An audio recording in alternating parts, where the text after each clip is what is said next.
Assalamualaikum warahmatullahi wabarakatuh.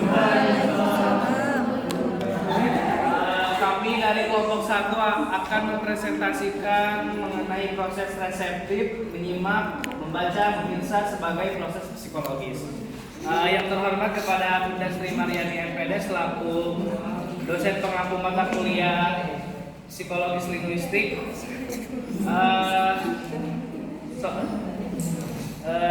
Dan yang kami banggakan teman-teman semuanya yang ada di tempat yang dimuliakan ini.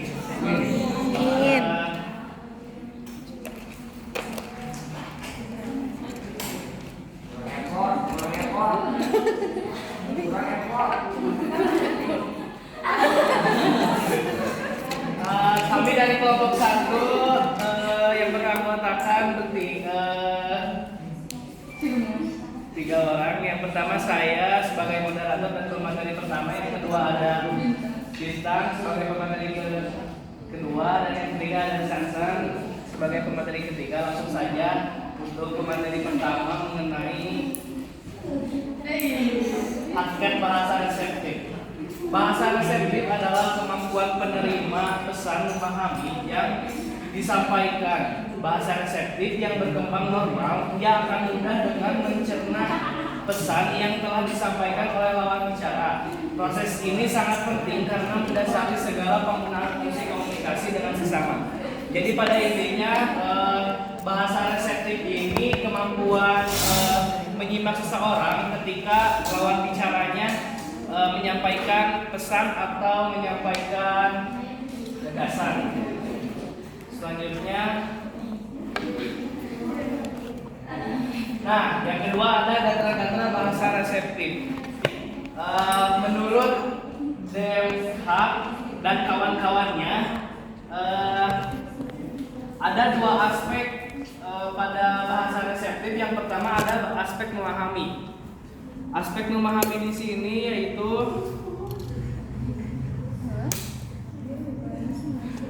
dapat diartikan sebagai konsep membedakan, mengubah, mempersiapkan, menyajikan, mengatur, memberikan contoh, menjelaskan, dan memperkirakan, menentukan, mengambil keputusan. Nah, itu adalah aspek memahami dalam bahasa reseptif ataupun itu menyimak. Dan yang kedua ada aspek merespon. Aspek merespon adalah setiap tingkah laku pada hakikatnya merupakan tanggapan atau balasan terhadap rangsangan atau stimulus. Jadi suatu reaksi atau jawaban yang bergantung dari stimulus yang diterima. Nah, yang ketiga ada faktor-faktor yang mempengaruhi bahasa reseptif. Yang pertama ada kerentanan genetik anak, eksposur anak untuk bahasa, dan pemikiran mereka perkembangan umum. Jadi pada bagian A ini, semua anak yang dilahirkan pada dunia ini memiliki kemampuan yang sama pada awalnya, tetapi mereka dididik dengan berbeda-beda dari yang diberikan bahasa yang dasar sampai bahasa yang perkembangan. Jadi pada intinya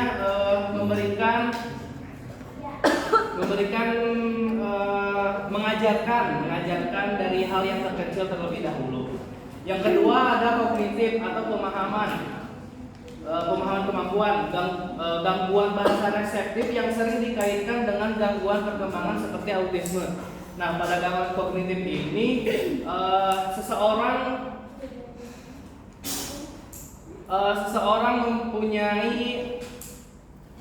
mempunyai daya ingat atau pemahaman. Nah, banyak dikaitkan dengan gangguan seperti autisme. Selanjutnya ada dalam kasus lain, gangguan bahasa reseptif disebabkan oleh cedera otak seperti trauma, tumor, atau penyakit. Nah, pada pemahaman bahasa reseptif ini salah satu penghambatnya yaitu mempunyai penyakit yang lumayan berat. Nah, hal tersebut bisa menyebabkan depresi atau stres. Nah, hal tersebut bisa menghambat dalam kemampuan bahasa reseptif. Stres. Selanjutnya akan disampaikan oleh Bintang. Baik, terima kasih kepada moderator yang telah mempersilahkan saya untuk memaparkan materi mengenai ciri-ciri menderita gangguan bahasa reseptif. Menurut Hidayat 2007, anak-anak yang menderita gangguan bahasa reseptif yaitu memiliki ciri-ciri sebagai berikut. Yang pertama, tidak mampu memulai suatu percakapan dengan orang lain. Untuk mengatasi hal yang tidak mampu memulai suatu percakapan dengan orang lain, kita bisa memulainya dengan menumbuhkan rasa percaya diri atau keberanian. Apabila kita memiliki rasa percaya diri yang cukup, kita akan dengan mudah untuk memulai suatu percakapan dengan orang lain. Yang kedua, menggunakan kata-kata yang kurang tepat di setiap percakapan. Apabila kita menemukan seseorang yang kurang tepat dalam penggunaan kata-kata di setiap percakapan, kita harus mencoba untuk lebih memperhatikan konteks percakapan terlebih dahulu sebelum memulai percakapan. Yang ketiga, bergantung dan hanya terfokus kepada frase dan kalimat-kalimat yang sederhana. Untuk mengatasi hal seperti ini, kita harus memperluas kosakata dengan cara membaca kata-kata yang lebih sulit di dalam Kamus Besar Bahasa Indonesia atau KBBI. Jadi kita harus memperkaya kosakata pada diri kita sendiri. Yang keempat, kesalahan dalam penulisan dan gramatikal suatu kalimat atau percakapan. Kesalahan ini dapat kita atasi dengan cara tadi memperluas kosakata kan, membaca Kamus Bahasa Besar Indonesia. Kita juga harus memperhatikan bagaimana penulisan kata-kata tersebut agar menghindari kesalahan dalam penulisan. Yang kelima, kesulitan menggunakan bahasa lisan. Apabila kita kesulitan dalam menggunakan bahasa lisan, kita itu harus mencoba berlatih dengan orang-orang terdekat. Contohnya dengan close friend, teman dekat.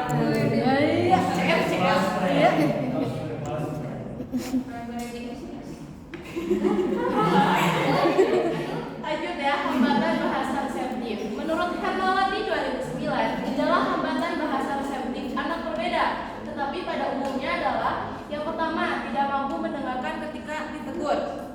Untuk mengatasi hal yang tidak mampu mendengarkan ketika ditegur, yaitu kita harus mencoba untuk dapat memfokuskan saat ditegur orang lain.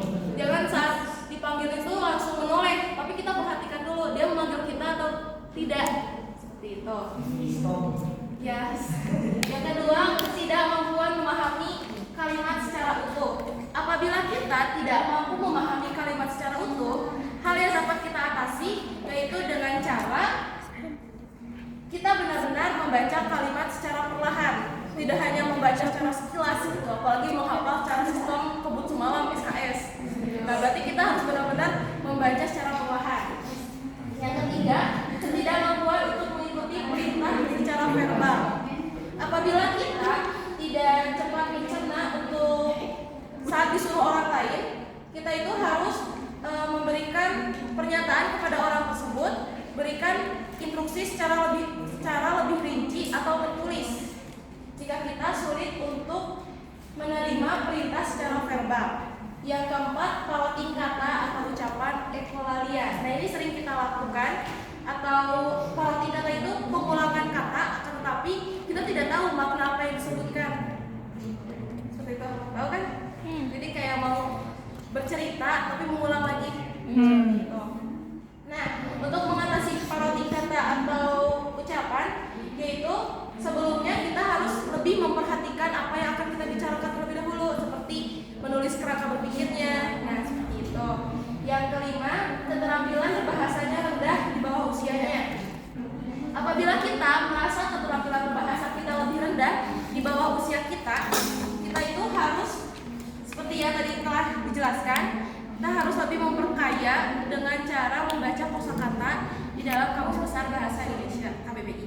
Sekian pematerian dari saya. Terima kasih, saya kembalikan pada kami. Baik, terima kasih kepada Binta. Materi selanjutnya Itu ya nulis ya. Baik, terima kasih kepada moderator. Oh, udah bikin. Saya akan membahas mengenai hukuman proses reseptif dengan menyimak, membaca, memeriksa sebagai proses psikologis. Nah, yang pertama adalah proses reseptif menyimak sebagai proses psikologis. Proses reseptif dan menyimak keduanya terkait dengan cara manusia memahami dan memproses informasi. Itu dipanuliskan. Proses reseptif mengacu pada kemampuan individu untuk menerima dan menafsirkan informasi dari lingkungan melalui panca indera, sedangkan menyimak lebih terfokus pada penerimaan dan pemahaman terhadap informasi secara verbal seperti ucapan, musik atau suara lainnya. Nah, dalam konteks psikologi, proses reseptif dengan menyimak keduanya saling terkait karena proses reseptif dengan menyimak keduanya melibatkan pemrosesan informasi ke dalam pikiran manusia. Nah, proses reseptif memungkinkan informasi masuk ke dalam pikiran kita, sedangkan menyimak melibatkan pemahaman mengenai informasi tersebut. Nah, lalu dalam menyimak proses reseptif dalam menyimak kita menggunakan kemampuan proses reseptif untuk menerima input gitu, entah itu mendengarkan ucapan seseorang atau membaca tulisan. Nah, lalu kita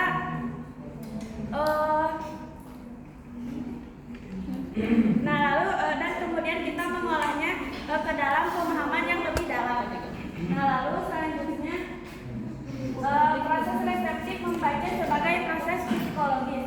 Proses reseptif dan membaca keduanya terkait erat dalam konteks proses psikologis karena keduanya melibatkan cara manusia memahami dan memproses informasi. Proses reseptif secara umum mengacu pada kemampuan individu untuk menerima dan menafsirkan informasi dari lingkungan.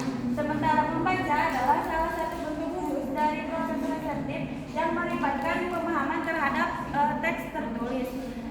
Dalam hal ini, proses reseptif sangat berperan dalam membaca karena dalam membaca merupakan tahap awal kita untuk mengetahui huruf atau kata-kata yang terkandung dalam kalimat. Nah, lalu selanjutnya informasi tersebut diproses secara kognitif untuk memahami arti kata-kata dalam suatu kalimat tersebut. Yang terakhir ada proses reseptif memirsa sebagai proses psikologis. Proses reseptif memirsa dapat dipahami sebagai bagian dari proses psikologis yang melibatkan penerimaan, pemrosesan, dan pemahaman informasi visual. Ketika seseorang melihat sesuatu seperti karya seni atau objek lainnya, proses ini dimulai dengan penerimaan stimulus visual oleh mata. Selanjutnya, informasi visual ini diolah oleh otak, termasuk identifikasi objek, penafsiran makna, dan koneksi dengan pengetahuan yang sudah ada di dalam setiap pikiran individu. Sekian materi dari saya kembalikan kepada moderator.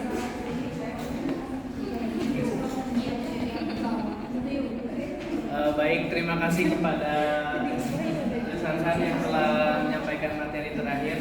Untuk teman-teman, apabila ada yang ingin bertanya terkait materi yang disampaikan, cukup? Hana. Pasti.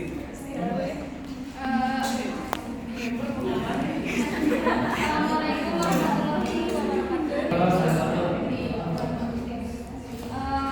Kenalkan, nama saya Senior Bunda dengan NPM akhir 020. Ingin bertanya, misalnya ketika nantinya kita jadi seorang pendidik ataupun orang tua, otomatis kan kalau misalnya orang tua udah tahu gitu anaknya mengalami gangguan bahasa reseptif tersebut. Nah, ciri-ciri bagaimana jika kita menjadi pendidik memahami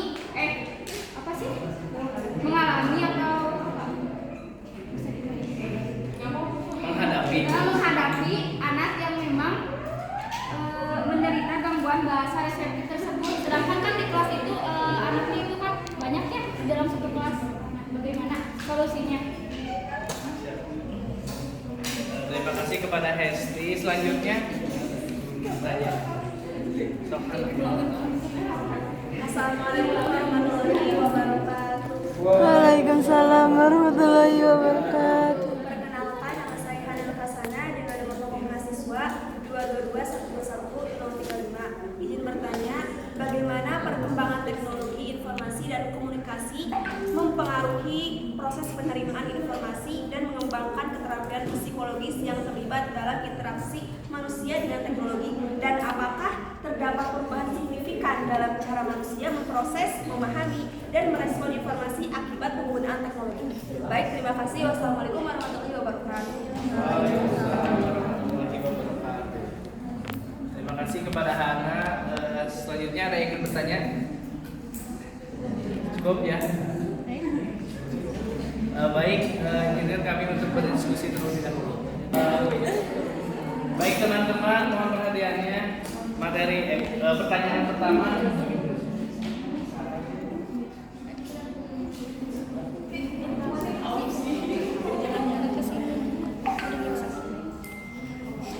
Apanya? Pertanyaan yang akan dijawab oleh Dinta. Videonya. Silakan. Jadi ini lebih ke pembahasan bagaimana kita menghadapi siswa atau anak ya sebagai orang tua atau sebagai pendidik. Menurut saya, menurut kelompok saya, hasil dari diskusi.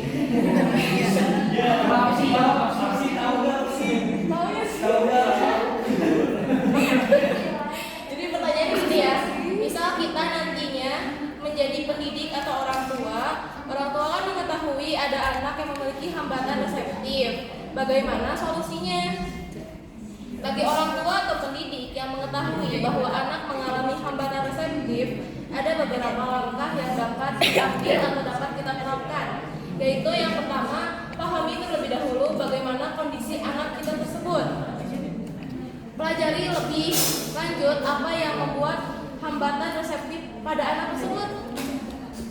Seperti mungkin anak itu menjadi lebih pemalu, atau anak itu tidak mau bergaul sama orang, dia introvert atau bahasanya. Dia harus memahami gitu. Oh, anak saya itu ternyata introvert. Ini sebagai orang tua seperti orang tua tuh. Oke. Yang kedua, memberikan komunikasi yang jelas dan singkat. Jadi ketika ada anak yang memiliki hambatan reseptif, kita itu harus menggunakan kalimat-kalimat yang sederhana dan jelas. Jangan menjadi orang tua atau pendidik yang kita tuh bertele-tele dalam memberikan instruksi atau memberikan perintah atau memberikan pernyataan. Kita tuh harus benar-benar secara rinci, detail atau sederhana. Intinya secara jelas. Untuk berkomunikasi dengan anak, hindari menggunakan kalimat panjang atau bervariasi atau rumit. Mungkin anak juga akan lebih sulit kan memahaminya. Yang ketiga, menggunakan bantuan visual. Anak-anak kan lebih suka dengan visual-visual kan, gambar-gambar kartun gitu. Jadi kita tuh sebagai orang tua, sebagai pendidik, berikan bantuan visual untuk dapat menerangkan kepada anak tersebut. Seperti memberikan diagram, objek nyata, atau pada saat dahulu kita tuh lebih suka origami, kertas lipat. Ya, jadi kita tuh menjelaskan bentuk burung atau bentuk pesawat itu dengan cara menggambarkan atau membuat origami seperti itu. Yang keempat, berikan waktu ekstra. Ketika untuk menghadapi anak yang memiliki hambatan reseptif, kita tuh harus memiliki waktu ekstra untuk mendidik anak tersebut. Berikan anak itu waktu yang cukup agar dapat memproses informasi dan memberikan tanggapan. Kita itu jangan hanya memberikan penjelasan, tetapi anak juga harus diberikan gimana menurut kamu seperti itu. Jadi harus ada komunikasi yang baik terhadap anak atau dengan siswa. Yang kelima, bersabar dan mendukung. Bersabar dan mendukung. Ya mungkin pasti ada rasa kesal ya kalau mungkin kita menjelaskan sesuatu kepada anak itu tidak paham gitu. Nanti juga ke siswa kalau kurang paham kan mungkin kita juga kesal. Jadi kita harus bersabar dan mendukung, berikan dukungan emosional kepada anak seperti kamu itu pintar, ayo cepat.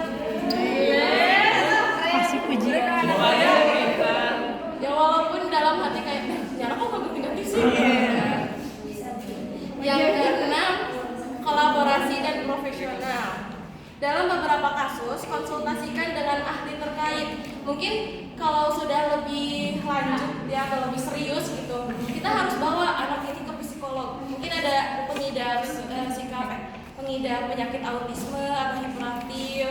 Itu kita tidak bisa menghadapinya dengan sendiri. Bawa dengan, misalnya kalau di ranah keluarga, bawa ke psikolog atau bawa ke terapis. Kalau di sekolah, bawa ke sekolah luar biasa. Itu kan ada teknik-teknik khusus ya untuk menghadapi anak yang memiliki gangguan autisme.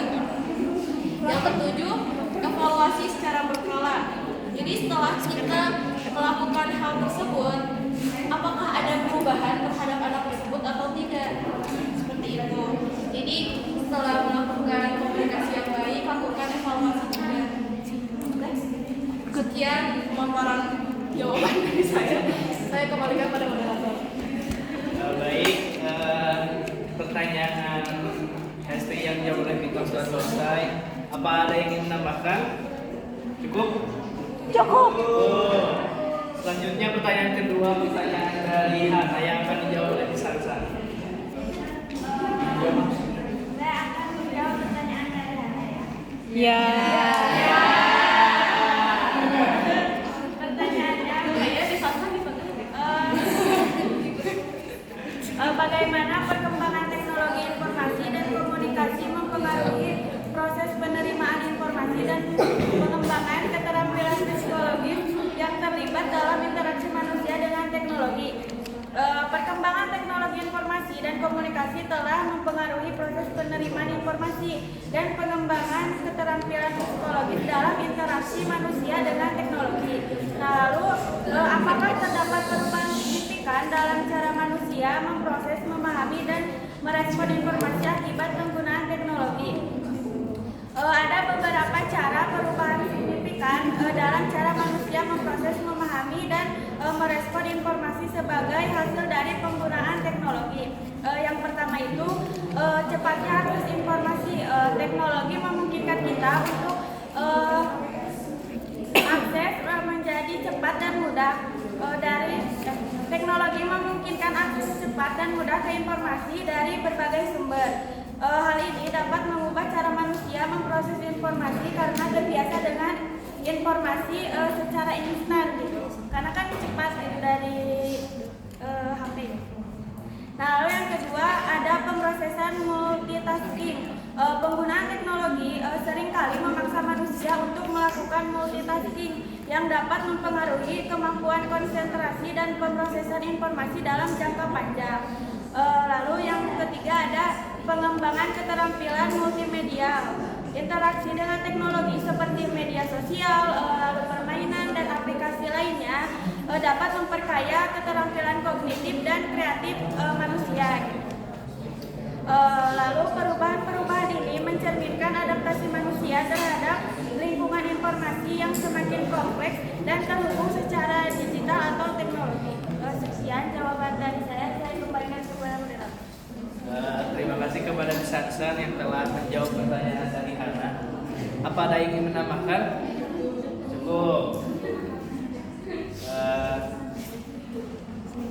Pemaparan materi telah selesai. Alhamdulillah presentasi kali ini berjalan dengan lancar. Mohon maaf bila ada kata yang kurang berkenan atau sikap yang kurang